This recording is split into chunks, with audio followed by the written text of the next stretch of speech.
सुवर्णपुर की महिलाओं के लिए इनाम। सुवर्णपुर नाम के गांव में लगभग 100 घर थे।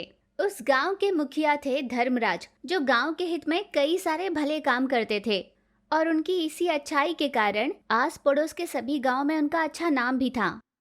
यूं गांव का हमेशा हित चाहने वाले धर्मराज ने एक बार सोचा कि गांव की महिलाओं के लिए एक परीक्षा रखी जाए।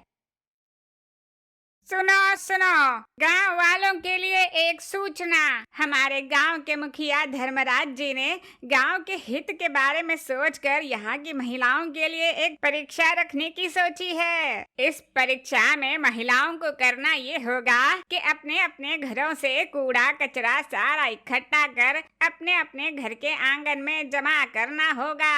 मुखिया धर्मराज जी ने कहा है कि वो स्वयं आकर सभी के घर के आंगन में रखे कूड़े की जांच करेंगे। फिर आने वाले गणेश चतुर्थी के त्योहार के दौरान उस महिला को इनाम दिया जाएगा।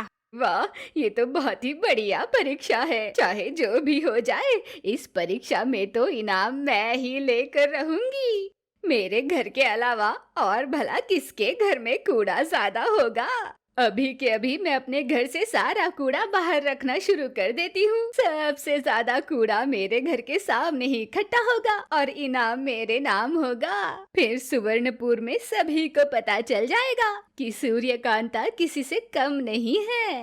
भला ऐसी परीक्षा में मुझे कौन हराएगा। अब बातों में वक्त नहीं गवाती, जल्द से काम शुरू कर देती हूँ।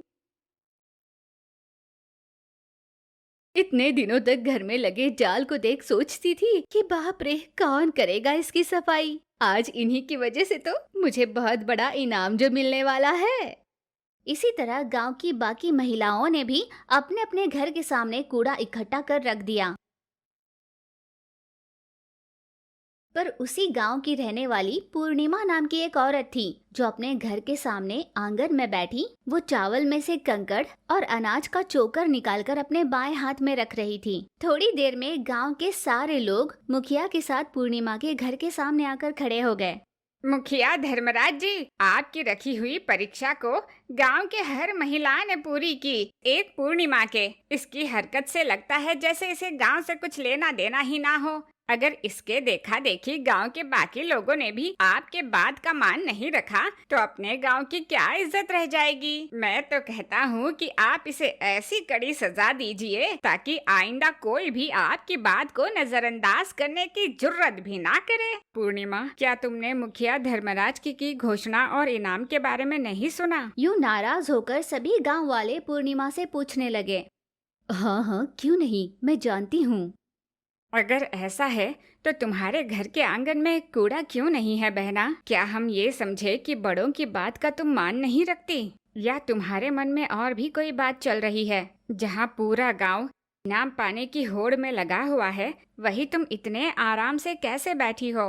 और मुखिया के कहे अनुसार तुमने कूड़ा भी इकट्ठा नहीं किया। तुम्हारे इस चुप्पी का क्या अर्थ है बहना? कुछ तो बताओ, वरना तुम्हें दंड भुगतना होगा। मुखिया जी, मुझे माफ कर दीजिए। मैंने किसी की बात को अनसुना नहीं किया है, पर जब मेरे घर में कूड़ा है ही नहीं तो मैं भला वो कहाँ से लाऊंगी। दरअसल मैं हर रोज अपने घर की बहुत अच्छे से सफाई करती हूँ। यही तो वजह है कि मैं अपने घर के आंगन में कूड़ा इकट्ठा ही नहीं कर पाई। आप चाहो तो अभी मैंने इस चावल से थोड़े कंकड़ और चोकर निकाल कर रख लिए हैं। मैं तो यही बता सकती हूँ, पर आप अगर इस वजह से नाराज हो जाओगे तो भला मैं क्या कर सकती हूँ। जब मुखिया ने पूर्णिमा से सच्चाई जान ली, इस पूरे गांव में सबसे ज्यादा साफ सफाई और स्वच्छता रखने वाली इस पूर्णिमा को ही इस बड़े इनाम का हकदार घोषित करता हूँ। हे भगवान, मैंने तो सोचा जिसके घर में कूड़ा ज्यादा होगा उसी को इनाम मिलेगा। मैं तो पूरे गांव के सामने जीत कर बताना चाहती थी, पर मैं तो हार गई। क्या आप जानते हो कि मैंने ऐसी परीक्षा क्यों रखी? घर में साफ सफाई हो तभी हम निरोगी रह पाते हैं। स्वच्छता ही अच्छे स्वास्थ्य का दूसरा नाम है। चलो, इस परीक्षा की वजह से गांव की अच्छे से साफ सफाई हो गई और इसका कारण बनी गांव की सभी महिलाओं के लिए इस गणेश चतुर्थी के अवसर पर इनाम के तौर पर गणेश जी की मूर्ति दी जाएगी। आप सभी से निवेदन है कि अपना इनाम स्वीकार ले। इस कहानी से हमने सीखा कि कभी भी काम को बोझ ना समझे, पूरे मन से उसे करे। अगर हर रोज का काम उसी दिन निपटा जाए तो बाद में हमें हड़बड़ी में कुछ करने की जरूरत नहीं पड़ती, सारे काम आराम से हो जाते हैं। इस कहानी को लेकर आप अपने विचार अपने कमेंट्स के जरिए हम तक पहुंचा सकते हैं। फिर मिलते हैं ऐसी ही एक और दिलचस्प कहानी में।